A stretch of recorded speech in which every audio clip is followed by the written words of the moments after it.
State Representative Dan Sullivan is in studio with us. Dan, how's it going, sir? Great, Paul. Always good to be here on Johnny Cash Friday. Yeah, man. Always a little more energy and just love those songs and love the Friday show. Oh yeah, it's always great to have you in. So, what can you tell us about this event? This it's a Quest for Quality event. Like, what's the genesis of this? Well, I think Team Jonesboro and the citizens, when we started this conversation about what the need for quality in Jonesboro, I think everybody agrees that we all want to live in a quality community and somewhere where the quality of life is really good. So we started that conversation, and I met multiple times with people around the community on what their ideas were of quality, what quality looked like to them. I talked with people from Team Jonesboro, and we really had really good conversations. Paul, I heard a song the other day. I don't like the song, but I love the title. It says, "Save our planet, reduce vitriolic emissions." Okay. It's a bad song. Okay. But the idea that we can't talk past each other. Yeah. We can't just be angry with one another. It came up in the conversation about the library, and I think you read an article from the Jonesboro Sun accusing people of being, having vitriolic language. Yeah. And it's true, there is some. I never heard any threats, and I was disappointed with our schools, as you expressed, that they would cancel this because of safety. There were never, that I saw, any threats or any hostile. No. That's just the people on the left. They try to immediately act like the right's going to get violent, and we were just this ridiculous. Well, and in this context, that for me to sit down with people in our community and really have good conversations about quality, it just made me think we need to continue that discussion, and in a very way that will bring about change. Yeah. And to do that, we have to respect one another. We have to listen. We have to respond to them. And, again, just listen to what the other side says. So in that, I thought, well, let's just continue that discussion, and let's have another event and talk about quality. We've invited Team Jonesboro people to be there. They haven't confirmed they will, but I've invited people. I've invited our mayor. I've invited our county judge. I've invited many of our officials around our community. Matter of fact, I'll send out an invite to our superintendents today. Yeah. Because everyone needs to have a voice in what quality looks like. And I tell you, I'm really excited about the people that we're having. You just had Iverson on. Yeah. What a great communicator. Yeah, he's just I didn't read his full bio here, but I mean, obviously he is very accomplished. And currently, right now, I mean, aside from the degrees and the work he's done, and I believe he even served in the military as well. Yeah. Right now, he serves as the National Vice President for STAND, Staying True to America's National Destiny. He serves locally in his community as a chairperson on the Wrightsville Planning Commission, the 145th Street Water and Sewer Board, and the Quail Creek Volunteer Fire Department. And then, of course, Dr. Philip Fletcher. He's going to be... Where do you meet Phil? I hope your listeners will tune in on Monday to hear Phil, because Dr. Fletcher is quite an accomplished gentleman also. I met Phil at a meeting in Conway one day and was so impressed. I went down to Conway just to go to his mission, City of Hope. And he works with poverty community there in Conway. He has spoken to mayors groups and leadership groups, spoken at universities. He's quite an accomplished man, and I just was so impressed. And then, of course, Felicia Johnson-Cobb here in Jonesboro. Again, a woman who knows what she believes and is free to express it. Love and Felicia, just man. Love her too. And these people, I don't agree with all of them all the time. I've read some things by Phil that I just kind of go, whoa, let me think about that. Again, Felicia will come out with what she believes, and it really stimulates my thoughts. And those are the kind of people that we're going to have at this Quest for Quality. And I've done my best not to reel them in.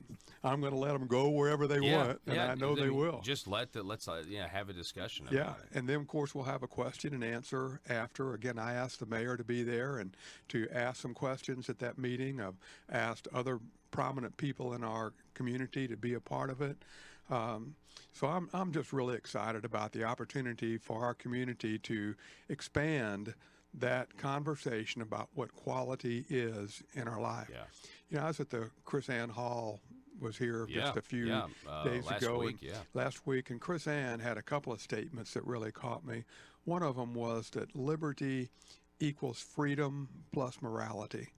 Now, you see that statement all across, and many other people have made a similar statement, but it's very true that when we're going to have expressed the liberty or have experienced the liberty that our Constitution allows us to have, then we must have the freedom, but we also must link it to morality. And I think I heard you talking about that earlier. You're talking about us working, having Chinese businesses, and the trans conversation that we're having at the library. You know, our Constitution allows for freedom for all, and it's big enough whether you're a Chinese American or a business wanting to move into our state and our nation, or whether you're trans, or whether, you know, wherever you are, gay, whatever you choose to identify as, the Constitution gives all of us those freedoms, but they have to be linked with a moral nation. And throughout our nation's history, we've evolved that conversation about what morality looks like, and we will continue to do that. I don't know if we've evolved it. What's the word for devolve? Devolve. Yeah. Well, the conversation, my point is the It's conversation is a valid conversation for us to continue. You know, women's rights years ago, we had a completely different view of what the rights of women were. Minority populations. We've always had those debates over what it looked like, and those are great debates to have. That's what I hope we'll get into with this quest for quality. It's not just about new facilities and pools and bike paths and other things, but there's a moral side of our quest for quality. There's the life side of quest for quality and what that looks like. Personally, I think that's why I moved back to Jonesboro, because of the moral sense that we have in our community, and how important that is. So we're going to get into some of that at our discussion next Tuesday. I hope all your listeners will be there. We'll be live streaming on my website also for those that can't be there. So again, I think it's just a great opportunity. And Absolutely. If nothing else, please come and meet with our guests. By the way, we're also having a community luncheon here in Jonesboro at Front Page on Tuesday at noon. Anybody that wants to come up can meet with us and have lunch with us and meet our guests. We're also going to be touring Jonesboro. Again, I've reached out to leaders in our community, the mayor and the county judge and others, just asking them if we can drop by and to meet these gentlemen and ladies, to hear what they have to say and help us shape and give fullness to what a quest for quality was for all of our citizens. And, you know, Iverson put it really well when he talked about where he started out in life with a home with no running water. And in his quest for quality, you know, he has achieved all the things that he's done. And he has fought that fight and lived that life. And he's achieved a great quality of life. And you'll hear the same from Phil. You'll hear the same from Felicia. So what great examples of people who have faced challenges in the quest for quality, and what a great opportunity for our community to hear those people and question them and talk about what we can do in our community. Yeah.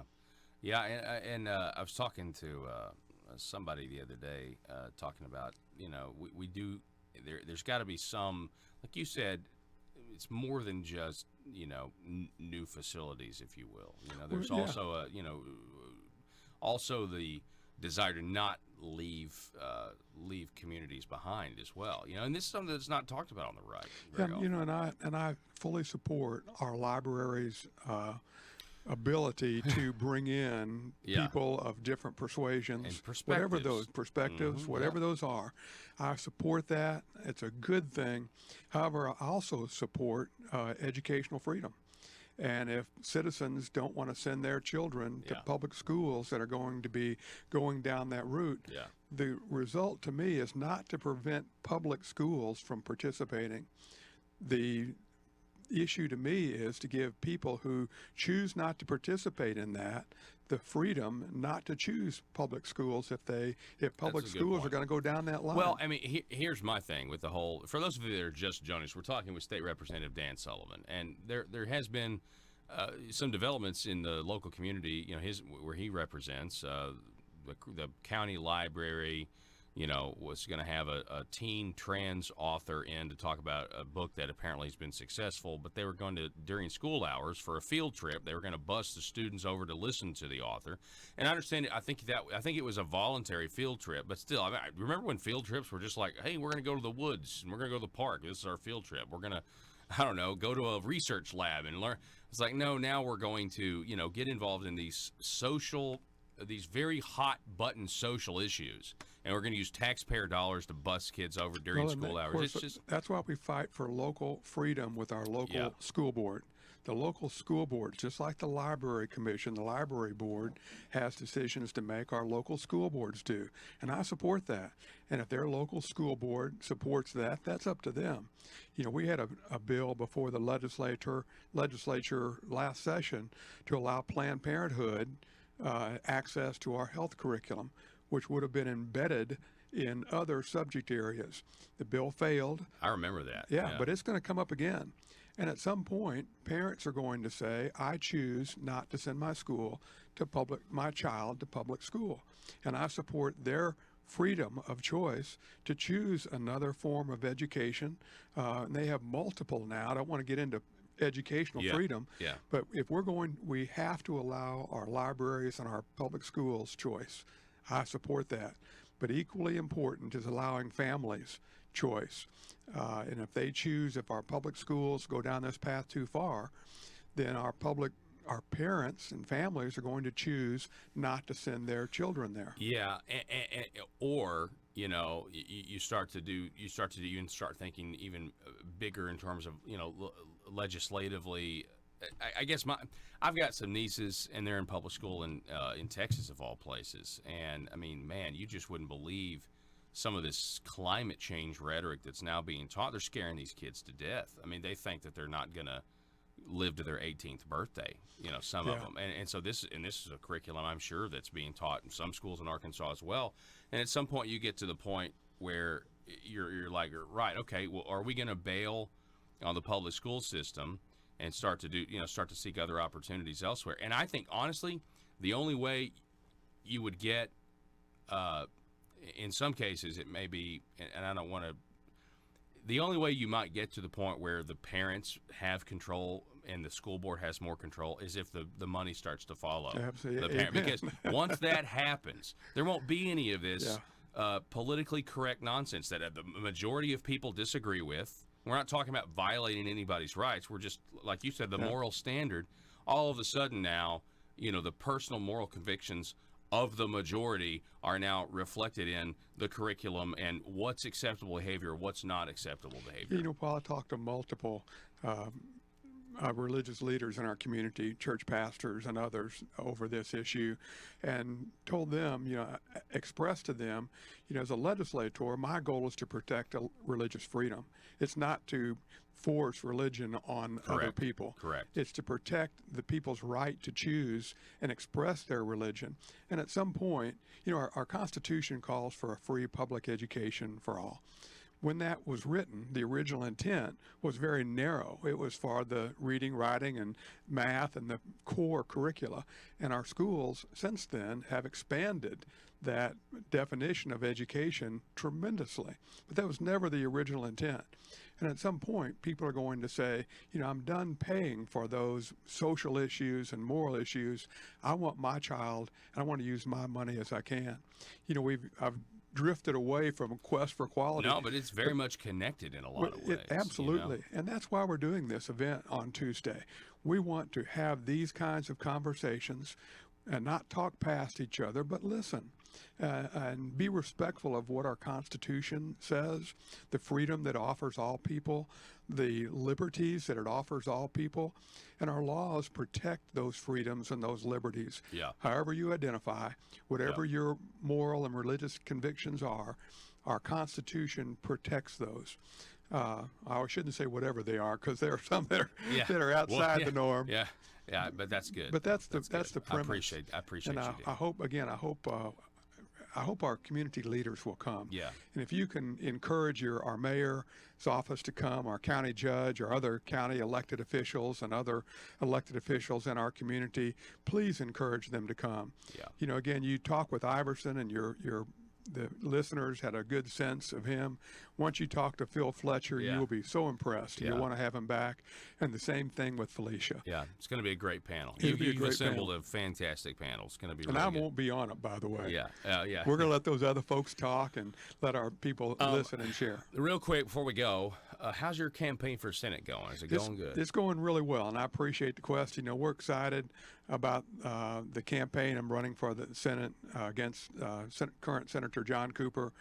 Matter of fact, I just sent John an email yesterday asking him for 3 debates before the primary. So I haven't had a response yet, but I look forward to John and me sitting down around the table, and maybe on 3 different topics. Maybe we can even come on your show and do a debate. Maybe Well, you I can mean, they're send certainly an welcome, email. but something tells me that John might think that I'm a little biased. Well, whatever the format is, I don't know why. Wherever I don't we know go. why. Well, you know, I could just ask the questions. voters of our district deserve for us to sit down and have I a completely real agree with that. conversation about the issues, just like And you and I I'll talked just today. play your answers on the radio. That's what I will do. I'll just come record it, and we'll play the answers on the radio. Well, when John responds, I'll let you know, because we'll set up the venues and locations, and Okay. I'm sure we'll have some. Well, that's good. Yeah, it's always good, and that's the primary's March 3rd. March 3rd. Early so, voting is 2 weeks prior. Yeah, it's going to be an interesting primary season. Really, we'll be looking at these races all across the state. State Representative Dan Sullivan, it's always great to talk to you, sir. Good luck Thanks, on this Paul. event Tuesday. I would be there, but I'm going to be in Stuttgart at That's the right. Arkansas Republican County Committee meeting. I'll be giving Well, a presentation. you know, down everybody had their conflicts all over. I know. Busy season, but you can tune in, watch it, live stream us online. Sullivan for Arkansas, and catch it. there. All right, Dan Sullivan, everybody.